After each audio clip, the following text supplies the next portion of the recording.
Sportageous. Sport gets smarter.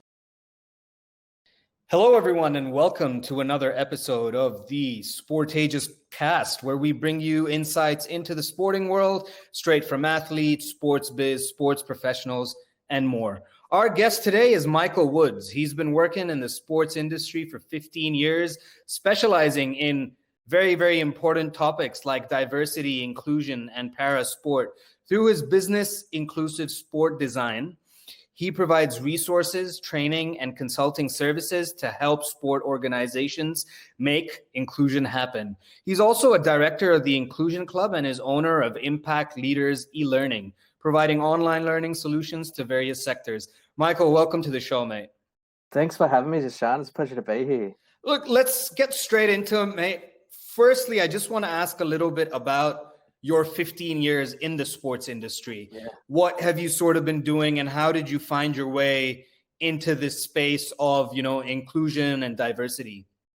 Yeah, so sport's been, part of my life since I was 4 years old. Started playing football, and it's always been part of my life growing up. And towards the end of high school, I was like, oh, I could have a career in this stuff, And I started thinking down the I'm going to be a coach, I'm going to be a professional football coach, because that was my passion at the time. And I fast realized that that was going to be too hard for me to break into the professional football coaching ranks, not being a particularly decent player or anything. But I went into sports management at university, and that sort of took me on my road into working in sport.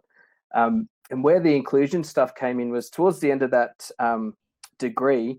I was lucky enough to land an internship in a program called the Disability Sport Education Program in Canberra, which was basically helping sports and schools deliver more inclusive activities for people with disability. And that kind of started me on a track in the space, and landed a job at Swimming Australia as a inclusion officer looking after disability, which evolved into pathways and high performance and Paralympic classification, which evolved into strategic work in the diversity and inclusion space. And sort of 15 odd years later, I'm working in the space as a consultant and still with swimming, and doing a whole bunch of other stuff.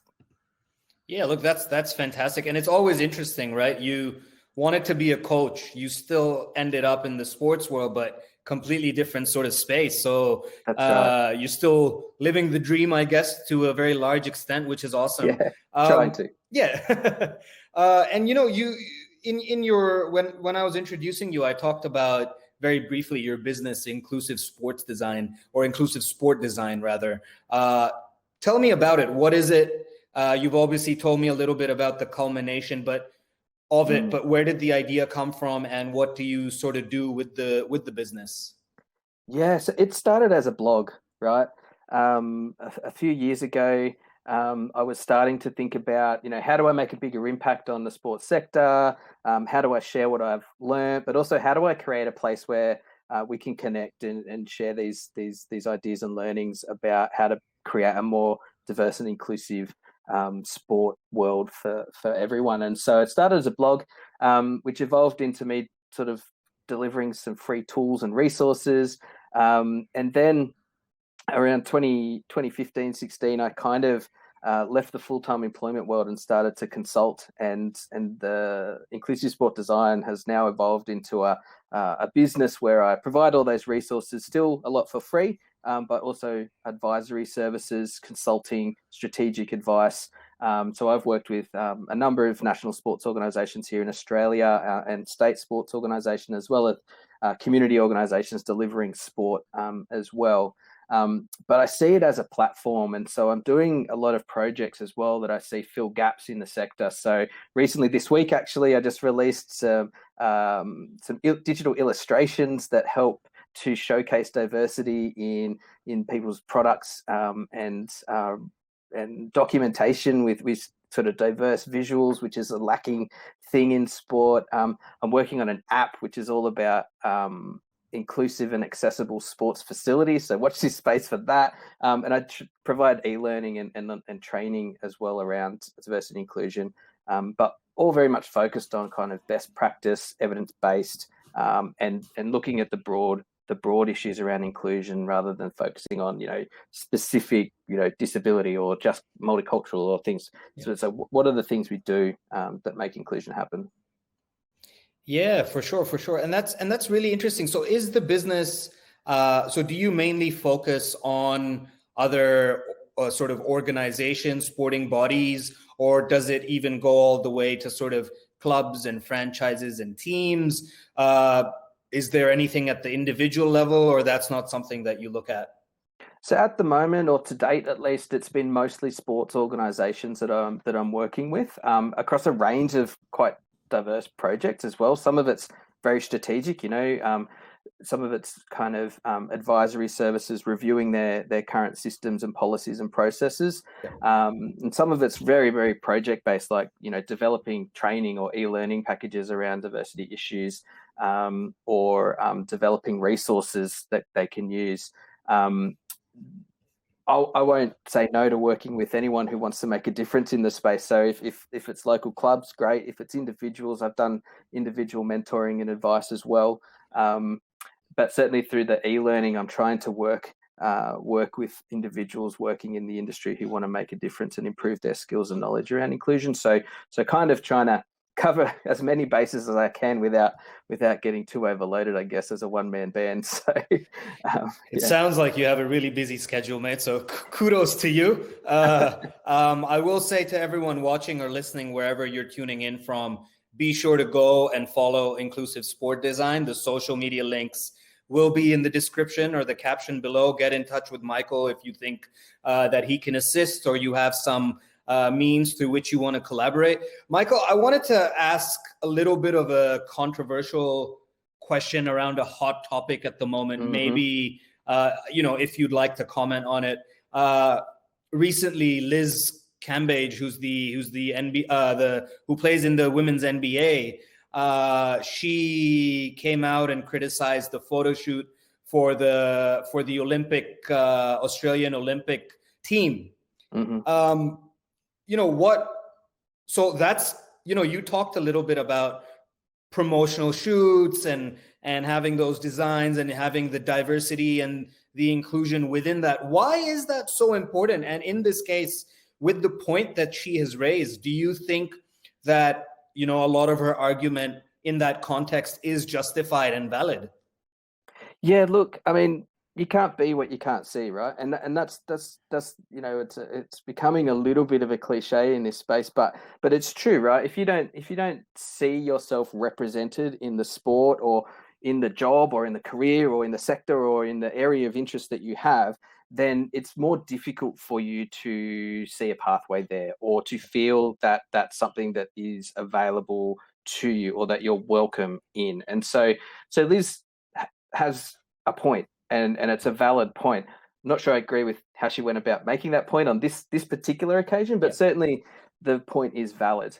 And so the way that our teams, particularly our national teams, are presented, and national teams in general are a reflection of us.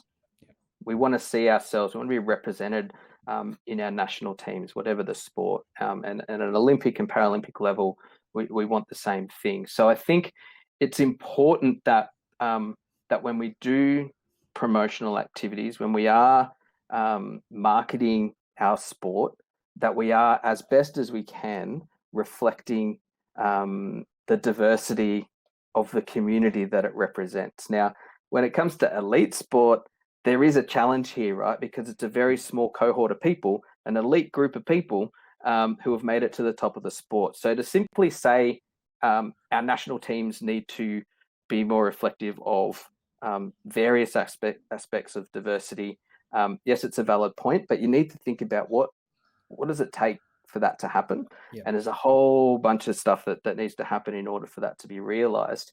And so I also like to think of the elite sports are one aspect, but what does the rest of our sport look like? What do our local clubs look like? What do our community level participation look like? And are we reflecting diversity there too? Because if we get it right there, eventually we'll get it right at the top, and it will take some time. But what I will say is where the opportunity is available to highlight people of diversity and they are part of the elite system, we should, as best we can, make sure that they are represented because they're there. It's available. It's an opportunity, and it's such an important thing to do. So absolutely. Look, I mean, it's almost, it's two-pronged. You have to do it at the grassroots level, and that's the only way it will then be represented at that larger level as well, at that elite space and elite level that you talk about. What's always interesting to me, and something that I would like to perhaps open up to you as an expert within the space, is the term diversity is often thrown around very, very often nowadays. And, it encompasses a wide range of different people, individuals, diversity of thought, ideas, race, gender, sexual orientation, disability, so on and so forth. So how do you sort of dig through all that noise and really get to the heart of the action? This is what it is. This is what it's about. How would you sort of describe and explain that?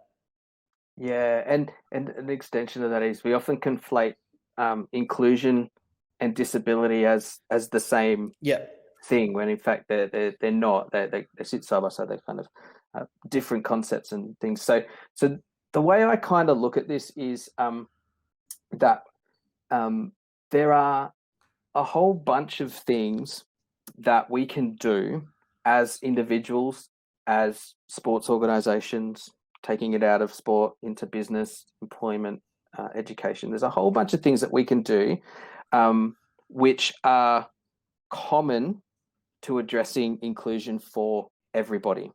And often what happens in diversity inclusion strategy is people think about, we've got this particular cohort of disadvantaged or disengaged or excluded people, and so we need a plan and a strategy for them. Disability.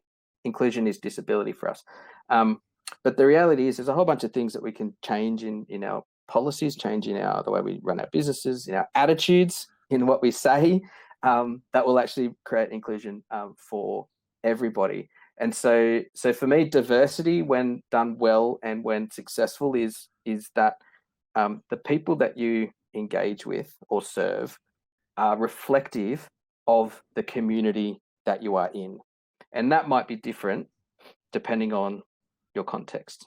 The diversity makeup of a local club should reflect the community in that local club. Sure. Your national organization as a member body, as an employer, should reflect the diversity of the nation.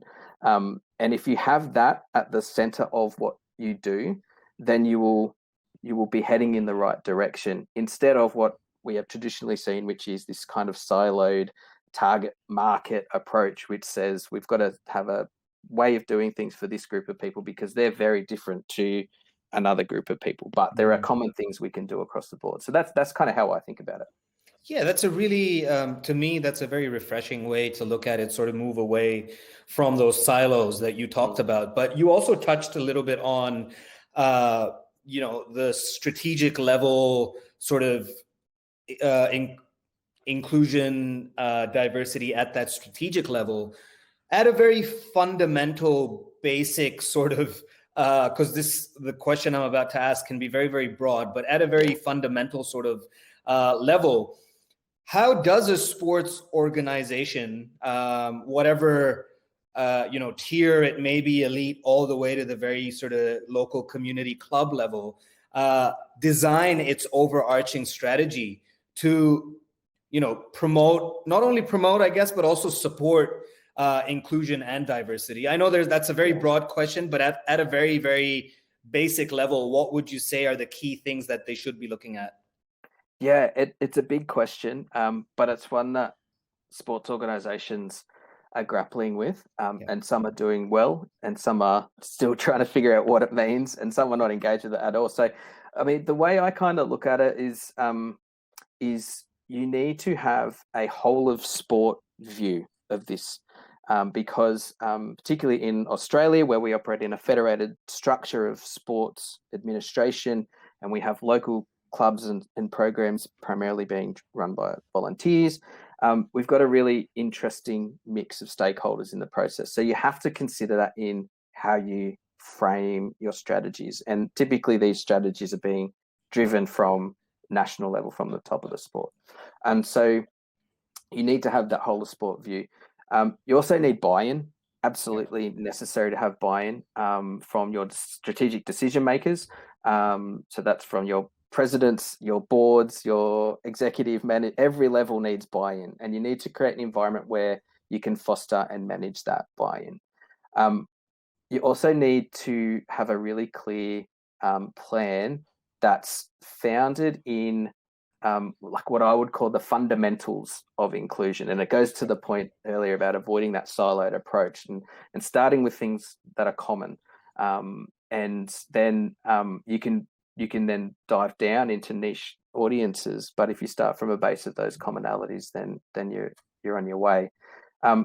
Something I've discovered over the years as well is that ownership is really important. So ownership of the outcomes and ownership of the activities that are being delivered in the strategy at all levels is really, really important. And we've been able to, in the work I've done with swimming, embed that ownership across the organisation and with our stakeholders. So we've got that that kind of, I guess, confidence that everybody has a role to play. Yeah. And that means that you can then say inclusion is part of core business. And until you can say that, you're actually not doing it. And so it has to be not an add-on, not a plug-in, not something you do when you've got the funding. It's actually part of core business as an organisation, which speaks to culture. And if I was to simplify it, you can break it down into what I call the 5 Ps, which is people, practice, as in the things that you do, promotion, to how you market, what does things look like, goes back to that issue of, visually being represented in things, your products and your programs, are you meeting the needs of the target audiences? And then, of course, your policies. So if you can think about all those things, start with commonalities, get buy-in, give ownership, then you can start to build it in an effective way. That from where I sit, and that's certainly the way I would look at it. Yeah, absolutely.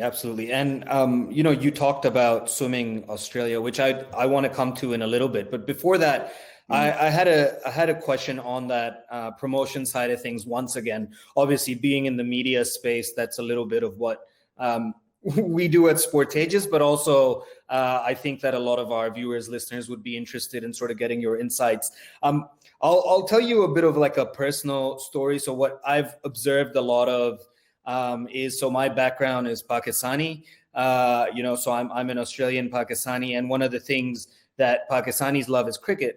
And what we have seen is, the way that Cricket Australia has sort of, in the past few years, promoted Uzi Khwaja in the team as this multicultural athlete who's played Test cricket, is at that elite level. And particularly a key example of that is when his brother was charged for some hoax, if I'm not mistaken. The way that the board sort of managed that situation and shielded him away from the media and said, look, he's focusing on the game. He's Aussie as well, so on and so forth. Something like that, at least in cricket within Australia, had never happened before, in spite of the fact that, we've seen Jason Gillespie play cricket, and he has an Indigenous background. There was also Dave Watmore, who was Sri Lankan background. But again, I don't think that was promoted at all. I don't think a lot of people even know that. So how does this, in your opinion, from your understanding of the boards and the organizations, sort of, utilizing those advantages that they have to really promote that? Because what I have now seen because of that is a lot of these young kids growing up within these sort of like the Pakistani diaspora community, they think, oh yeah, we can play for Australia too. We can get into the game because now we have a role model to look up to. And I know you talked about this earlier, where it was you can only be what you see, right? But a lot of organizations in the sport still don't do this. And obviously that example that we used prior with basketball is the case. So what can other other organizations learn from what Cricket Australia has done? And I don't know how much you've looked into that journey of Cricket Australia. I know you live close to the Bradman Museum. Is that right? Yeah. Sure do. So do. yeah. Until I moved house not long ago, it was my local park. So I used to take my son to the Bradman Oval Park. It was, a 5-minute walk from my house. So I know it very well. Yeah, sure. So I just love your thoughts on that whole story, and then also what organizations can learn from that. Yeah, role modeling is really important when it comes to showing the way and I guess promoting the benefits of inclusion, the benefits of diversity within a sport. And it's also a way that sports can highlight the work that they're potentially doing and also use it to engage with new markets, new communities, new audiences that they otherwise wouldn't. So there's this balance around sort of leveraging individual athletes and personalities because of their whatever attribute, whether it's culture, origin, disability, gender, whatever. There's a balancing act between leveraging that, but doing the work behind the scenes. And so where sports have come unstuck is where they've got that imbalance a little out of whack, and they've highlighted individuals at the elite level, but not necessarily backing up with strategic, genuine impact at a community level or in other areas of the sport. And you run that risk of it being, opportunistic, contrite, or landing wrong with Australians. But role modeling is very, very important. And, and I guess from my experience, I haven't had anything to do with cricket and their experience in this space. But from my experience, a lot of my background has been in disability and paraswimming. And so I've seen over the years in swimming, when I first started, the Paralympic program and the high performance athletes were not being leveraged, and they were not part of communication strategy. We were promote our Australian championships and Olympic and Paralympic trials, but you wouldn't see a face or a body of one of our para swimmers on the marketing material, even in the venue, right? Whereas now you have a look at the marketing and promotional material coming out for trials, which is in a little over a week from now. You will see Ellie Cole alongside Kate Campbell. You will see our Paralympians alongside our Olympians. And now we're in this situation where they're on the same level in terms of how we see them in terms of value, which also in turn drives their value in the media market as well, right? So it's important that you get that balance right. Certainly in swimming, there's more work to do in the other areas of diversity, but the lessons are, it's got to be backed up with the work. I'm proud to say that in swimming, we've got a very strong disability sport pathway, disability participation and engagement. It's part of what we do now. Our Olympic and Paralympic programs sit alongside each other as disciplines in the sport, not as a separate program. And so the marketing opportunity flows from that, I think. And that took a real culture shift over time, and a lot of pushing. But now it's, of course we market and we co-promote, and the Paralympians have just as much right to be on the poster as our Olympians. So I think it's important, but got to get the balance. Yeah, and that's it's really interesting that you touched on that point, because what sort of came to my mind was there are still a lot of individuals within organizations who would argue, because the basis of all things sports nowadays, unfortunately or fortunately, it goes both ways, is getting those broadcasting rights, getting the money coming in, fan engagement, building that sort of interaction with the audience, selling merchandise. So what do you say from your background within the disability space is the benefit for small, or any size for that matter, small to large sports organizations to follow that sort of pathway that you just talked about with regards to swimming, marketing the para athletes, the other athletes, everyone together, using that as a means to grow the sport even further. What do you say to someone who is still, in that sort of thinking, or still in that frame of mind? Yeah, it's an interesting question, and I think I might answer it from the perspective of not just disability, because I think it's one of many opportunities. But if I put it into a global context, a contemporary global context, in Australia in particular, we're in a post Black Lives Matter kind of society. We're post marriage equality, #Me Too, and we're emerging from COVID, right?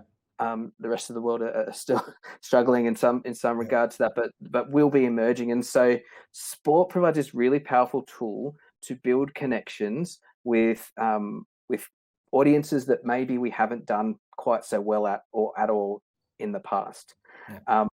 And so from that perspective, our sport needs to look at itself and say, what do we offer the community? What's our role? And what does sport bring for those people? And there's all benefits, physical and mental health benefits, social connection benefits, life skills you get from being involved in sport, brings meaning to people's lives, whether it's as participants or fans or employees and workers in the sector. And so you've got to have that at the center of your thinking as well. But there's a business imperative to this too, right? Because if you can create a more inclusive sport, whether that's at the elite end or the community end, that's more members, that's a larger audience, that's more ticket buyers, that's more membership purchases.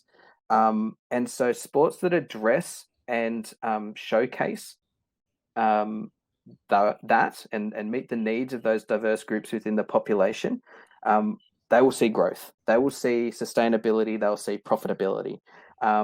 And so it's good for business. And when you can leverage that at the top end, where you're marketing your high performance athletes, or you're showcasing opportunities within the sport, or you're marketing your national teams or your professional teams, if you speak to those audiences in the way that works for them, with voices and faces and experiences that they relate to, then they will engage with your sport. And that's the same at clubland as it is at, in the AFL or in the NRL or in, in international cricket. If you can do that well, then it's going to be good for business. And so that's probably how I'm not sure if I answered the question, but that's kind of how I would think about it. Yeah, I couldn't agree more. I mean, we've seen that with the Women's FIFA World Cup, and sort of how it's boomed, and how FIFA has also taken soccer or football and the women's game to another level. They're really pushing it. And we, of course, have the next iteration of that tournament here in Australia and also New Zealand. So, we're only going to see that side of soccer in particular grow, and hopefully the same case with other sports. I feel like, Michael, the conversation can keep on going, because I feel like I'll be asking you a lot of questions offline at some point. But just to summarize things, and very, very quickly before we conclude, can you tell me a little bit about what you've been doing at Inclusive Sport Design with Swimming Australia, and what that, because obviously that's been a successful project that you're really proud of. Tell me a little bit about what that's been, what's been going on there. Yeah, absolutely. And I'll clarify for the audience. I've been employed by Swimming for 12 years, just about, and so I'm still employed there. So my business has come out of.